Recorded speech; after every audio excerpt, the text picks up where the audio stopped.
So let's take a look at the AAC football power rankings after week 9. Now, mind you, this is power rankings. This is which team would win according to computer models if they were to play on a neutral field. Say all that you want, but that's what it is. You're looking at what the record is, who they played, how they played, and what their opponents' records are and where their opponents stand. So, don't think that this is who's going to.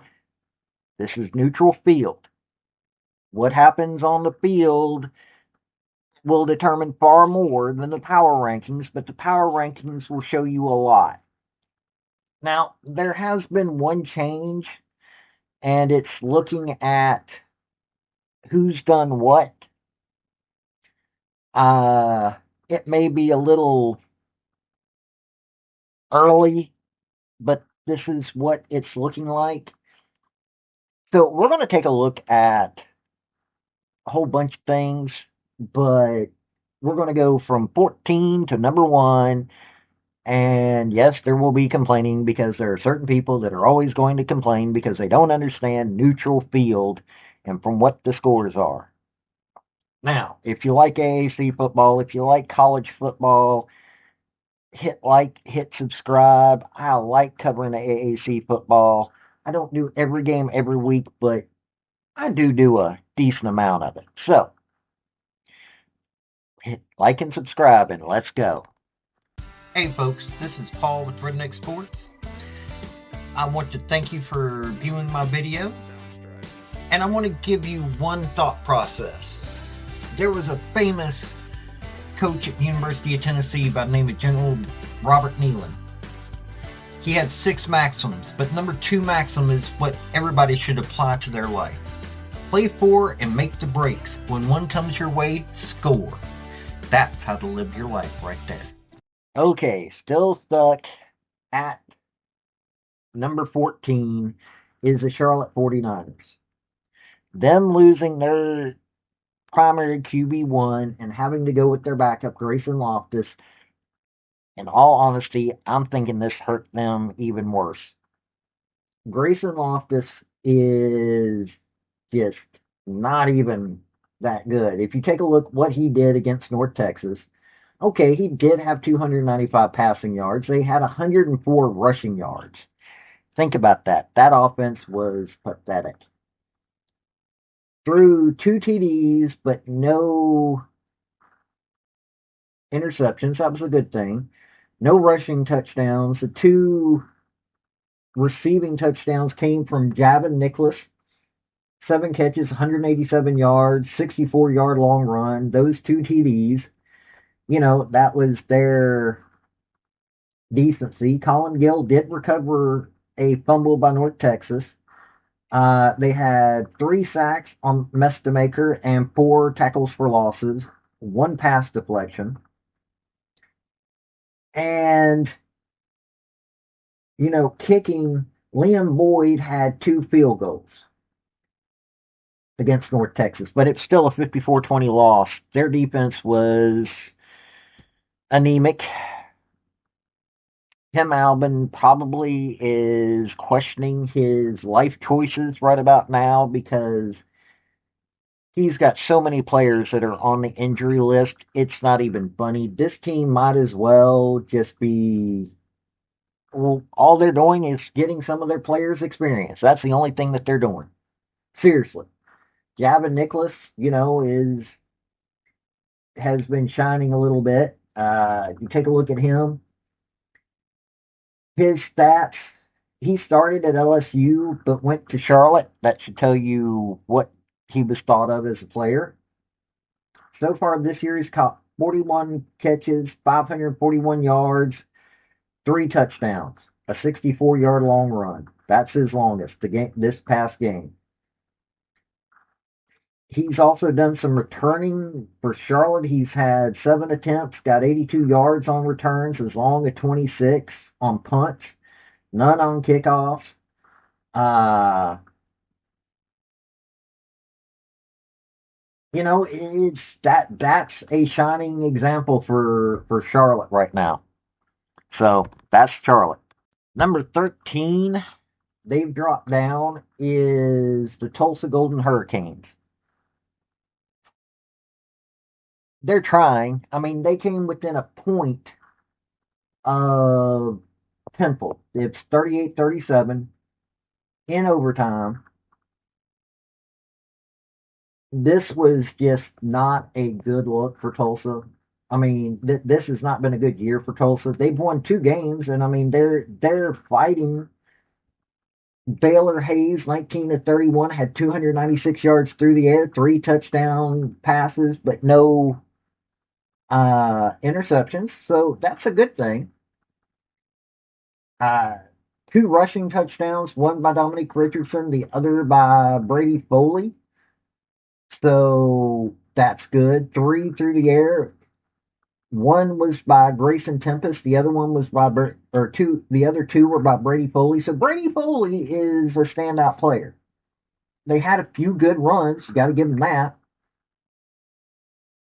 They did lose. They had two fumbles. Baylor Hayes fumbled one and it was lost. Zion Booker lost one, but it or fumbled one, but it didn't get lost. They had one sack on Temple's quarterback Evan Simon. They had five tackles for losses, three pass deflections.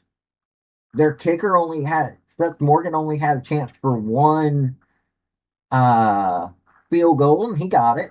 I'm Trey Lamb's got this team looking far better than Matt Albin or than Tim Albin's got the 49ers looking. And their players actually look like they're trying, but they've only got wins against a very bad Oklahoma State team, and they've got a win against Abilene Christian. I don't know what else to say about it. I mean, they're doing their best, but they just ain't getting there.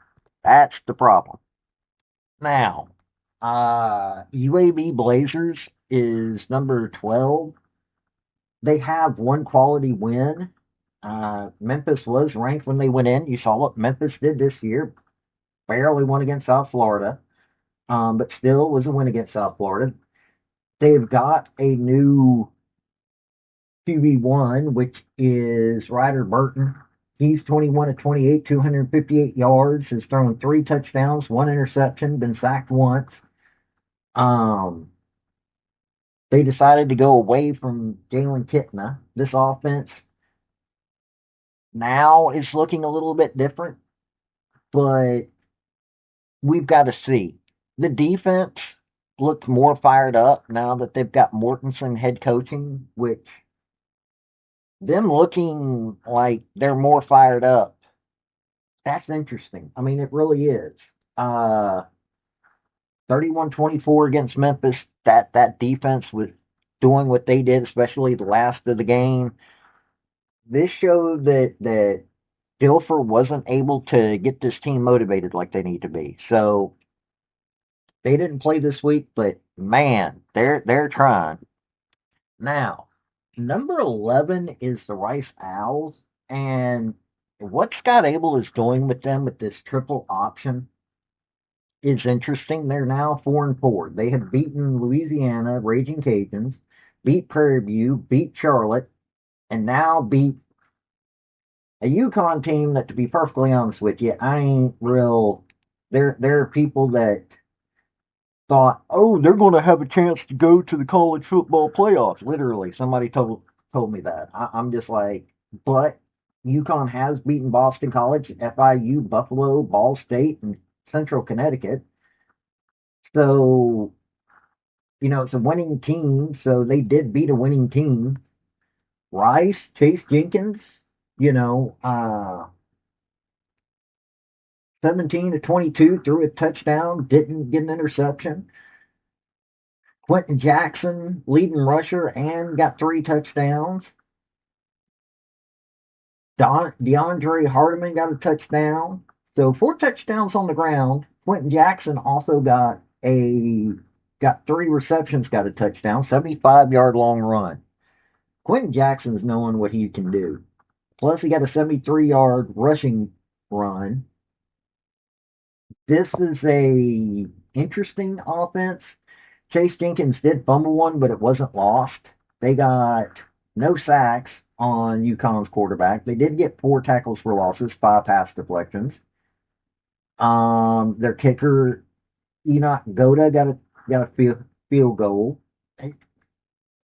They did what they had to do in double overtime. They hung out and beat UConn, who is a winning team, most likely is going to go to a bowl game. So that's a very good record right there. That or a very good win right there for Rice. I don't think they're going to a bowl game, but hey, they could surprise me because not a lot of people thought that they could beat UConn. So that's what you got there with Rice. Now, Army didn't play this week. They are currently 3-4. They got wins against UAB, Charlotte, and Kansas State of all teams. How you beat Kansas State, but can't beat some of these others? But they did go in overtime with North Texas. They lost to Tarleton State, but it was a double overtime. Just lost to Tulane. Hale Helms is, I mean, it's a triple option. That's what the service academies go with. They have a stout defense and an offense that's finally getting their gears coordinated. Hale Helms, 274 yards through the air, has thrown 1 touchdown and thrown an interception. Dwayne Coleman's the one that normally throws them though, but he's done the same thing, 2-2. Uh, but Helms is the leading rusher, 147, 613 yards, 10 touchdowns. Honestly, you shut down Helms, you shut down their offense. But they have so many different weapons that they can go with, but his passing is but their defense is the only thing keeping them in the game. They're currently 3-4, but you don't know what they're going to do this year. But that loss against Tarleton State and but then they're beating Kansas State. It just, this is a topsy turvy team that needs to try to figure out what they are. Uh, that's why they're sitting at number 10 because they have won, but I don't know. Now, sitting at number 9 is FAU. They just got beat by Navy 42-32. Got beat by South Florida. They did beat UAB. They did beat Rice. They beat Florida A&M. They've been beat by Memphis. Florida International beat them. Maryland beat them, of course. Um, you're looking at this team going, okay, can they figure out what they're doing here? Zach Kitley's trying to get them. They're 3-4. When you're looking at, you know, Caden Beltcamp, 25 of 41, 299 yards through the air, 2 touchdowns, 1 interception. Now, Zach Gibson did get in there as QB2 through 2 touchdowns. So, yeah, you got that. They had no rushing touchdowns. Jashawn Platt got a touchdown by receiving, had a 44-yard long run. Jabari Smith had 2 touchdowns on 4 catches. And Caden Shields Dutton had a touchdown. Their defense, no sacks, 1 tackle for loss, 1 pass deflection. Their defense is what is killing them in a lot of places. Their offense is not bad, just not good. Their kicking, Garrison Smith was 2 of 3 field goal attempts.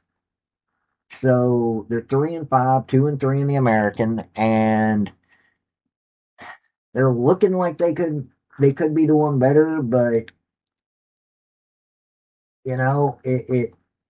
this is Zach Kitley's first head coaching position after a few good spots, but I don't know. They probably should be able to win.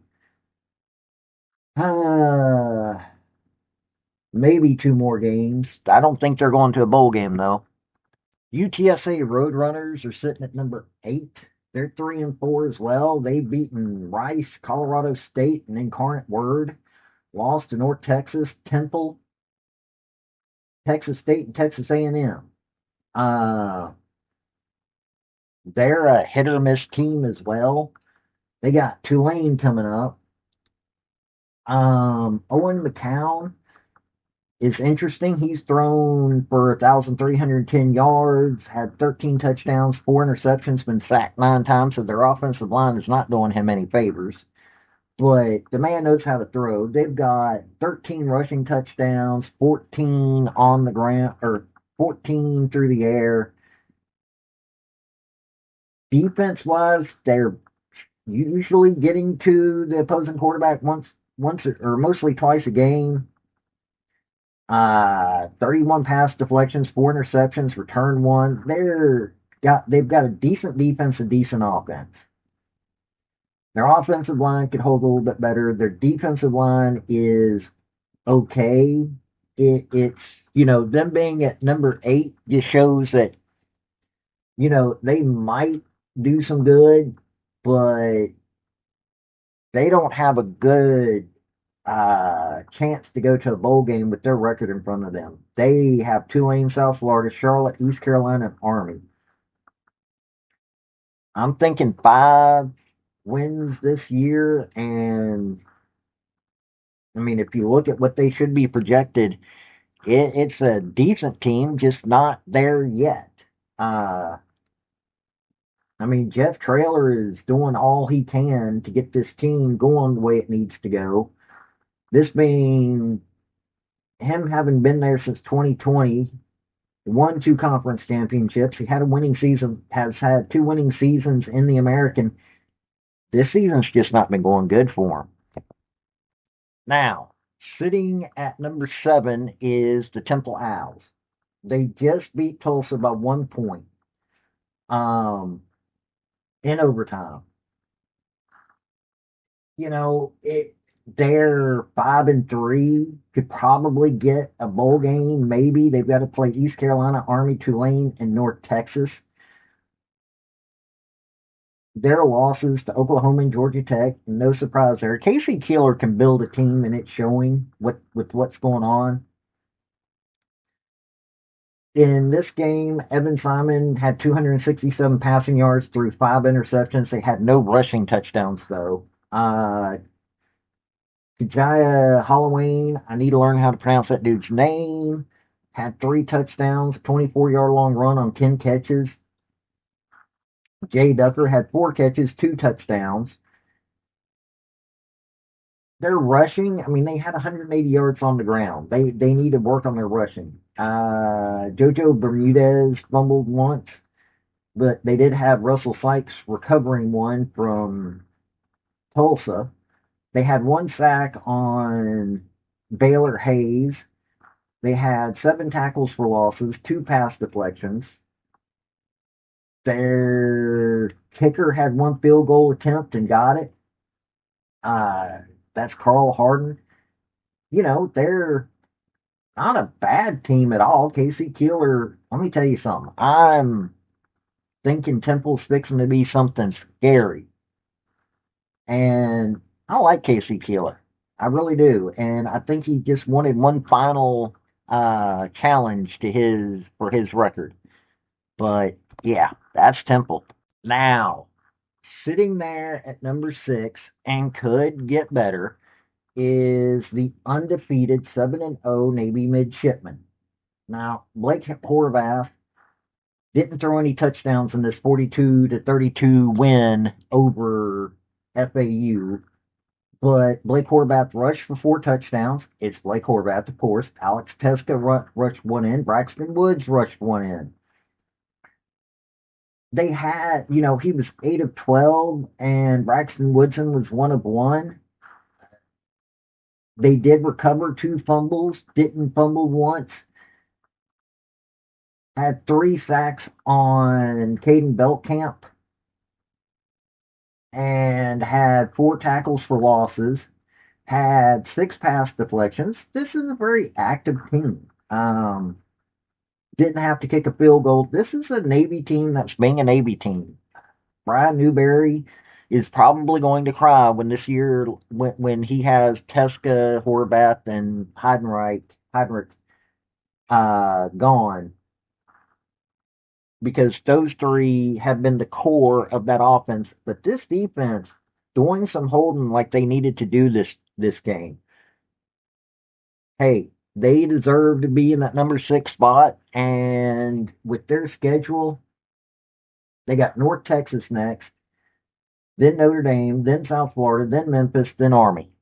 They don't have an easy road in front of them in any stretch of the imagination. So if they can pull off some wins in that stretch, you can see them move up. Them being undefeated is really amazing.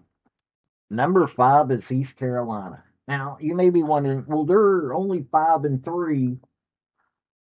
Yeah, but you take a look at who their three losses are to. NC State, it's a close one. BYU, which look what BYU's undefeated right now. An underrated team, even though they're probably going to be top 10 this week. Tulane, who it's Tulane, and they were scary to Tulane. They've beaten Army, Tulsa, Coastal, and Campbell. They had a week off.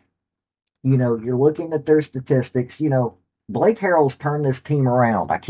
By the way, this is the dude. I know I kept saying Blake Harrell for 49ers quarterback. Colin Harrell was the quarterback that's now injured. But Caden Hauser is, 1,989 yards through the air. That's impressive. This is a guy that was recruited by Michigan State. Uh, you're looking at he's thrown 10 touchdowns, 4 interceptions, been sacked 8 times, so he probably needs to do a little bit better on that. They got 16 on the ground, 11 through the air. They got 17 sacks for the year, 23 pass deflections, 3 interceptions, 7-7 on forced fumbles and fumble recoveries. This is a team that is well balanced. They're a little hit or miss on some of their performances, but they're scary. And Blake Harrell's got this team well on the way of going to a bowl game this year. They've got a really easy back half. They've got Temple, Charlotte. Temple, I can imagine Temple beating them though. Charlotte shouldn't be a problem. UTSA and Florida Atlantic's probably not going to be a problem, but they do have Memphis coming to them. And this is an East Carolina team that's just been doing some interesting things. Let's just leave it at that. This is an interesting East Carolina team that will go to a bowl game. Might even go to a decent bowl game. Now, number 4 is North Texas. You've seen what they've done. Drew Mestamaker, Eric Morris, the head coach, doing what he's doing, bringing in Drew Mestamaker. He threw 4 touchdowns, did have 1 interception this week. Kiefer Sibley had 2 rushing touchdowns. Ashton Gray had a touchdown. 54 points, people. Wyatt Young, Cameron Dorner both had receiving touchdowns, and Caleb Hawkins had 2 receiving touchdowns. So 3 on the ground, 4 in the air. Drew Mestamaker did fumble once and lose it. Terrence Lewis fumbled one, but it didn't get lost. They did have 2 sacks on Grayson Loftus. Had 4 tackles for losses, 3 pass deflections. Wasn't an amazing defense, but Charlotte still only scored about 20 points. Their kicker got 2 field goals that he tried. Seriously, 54-20. What else are you going to say? This North Texas team is just scary. They've only lost to South Florida. They still have to play Navy and possibly Temple might be scary to them because they also have UAB and Rice. They are 7-1. They've got 4 games left and are looking to be one of the better teams in the nation. I want to see what they can do going up against the Power 4 team in a bowl game. Drew Mestamaker is doing a lot of good things. 3-1 in the conference. Navy's currently top of the conference of all things. They're 5-0, 7-0 overall. And that's who they're facing next. This is a really good team that if you ain't paying attention to them, well, you're messing up. You really are. Now, Tulane, they're playing oddly. They didn't do that good against East Carolina or Army. And yes, they have the loss to Ole Miss, but you take a look at who Ole Miss is just dominant this year. But they did beat Northwestern. They beat South Alabama in a weird game. Beat Duke at home in a close one. Um, Tulane would is 6-1. In all honesty, you could imagine them being a lower tier Power Four team. They really do look that good. Now, they've got one major challenge in front of them, and that's Memphis. And they're going to Memphis. Memphis is tough at home. Jake Retzlaff thrown 6 touchdowns, 1 interception, but at the same time, he's rushed in for 8 touchdowns. They got 13 rushing touchdowns, 7 through the air. A little bit of a triple option thing going on here. Defense wise, they got 15 sacks. That could, their defense is, but their secondary, 30 pass deflections, 6 interceptions, but they're not winning at the lines as much as they need to. Their offensive line's going pretty decent, but rushing, they got 266 rushing yards. It just seems like they're missing some cogs in this wheel, but they're still scary. They're still 6-1, with the only loss being to a team that is in the top 10. So, John Summerall is making a good case for him going to go coach at another school, even though he shouldn't. Seriously, John Summerall. If any of y'all listening to me know John Summerall, tell him to stay at Tulane. Keep the AAC scary, because in all honesty, it would be better for him to stay. But yeah, that's Tulane.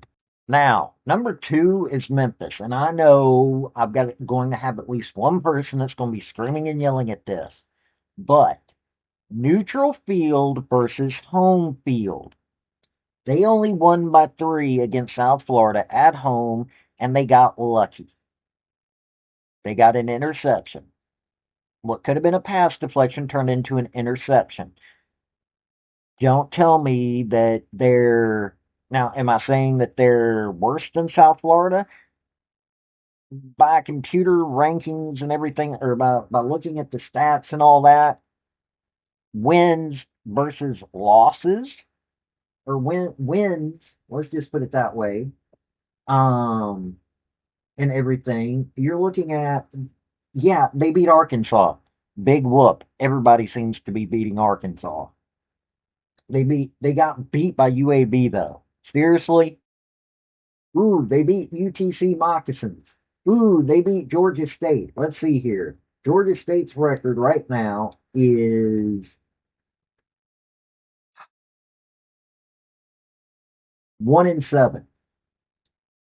That's not a quality win. Chattanooga Moccasins is not a quality win. Troy is 6-2. There's a quality win. Seriously. They could win the Sun Belt. That's a quality win for them. Them beating South Florida is a quality win. But FAU, Tulsa, getting beat by UAB, I mean, seriously. You've got 2 quality wins, and both of them were at home. Arkansas is not a quality win by any stretch of the imagination. But that's not saying that they don't have a good team. Far from it. So don't think I'm downing on them. I'm just pointing out that quality wins also go into this. Home field advantage also goes into this. You've beaten your 2 quality wins at home, and you beat a Power 4 team at home, even though that Power 4 team is bad. Got a good quarterback, but nothing else. Well, decent defense. But Brendan Lewis, hey, should go to a pro team.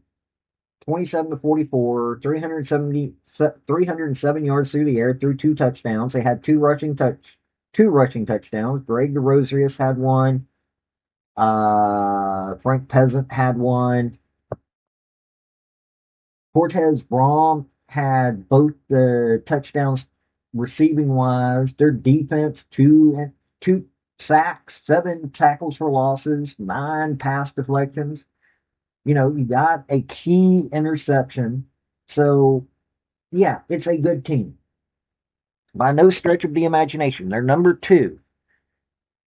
Looking at who they beat versus who they've won and who they lost to, all of this, that's what also goes into this.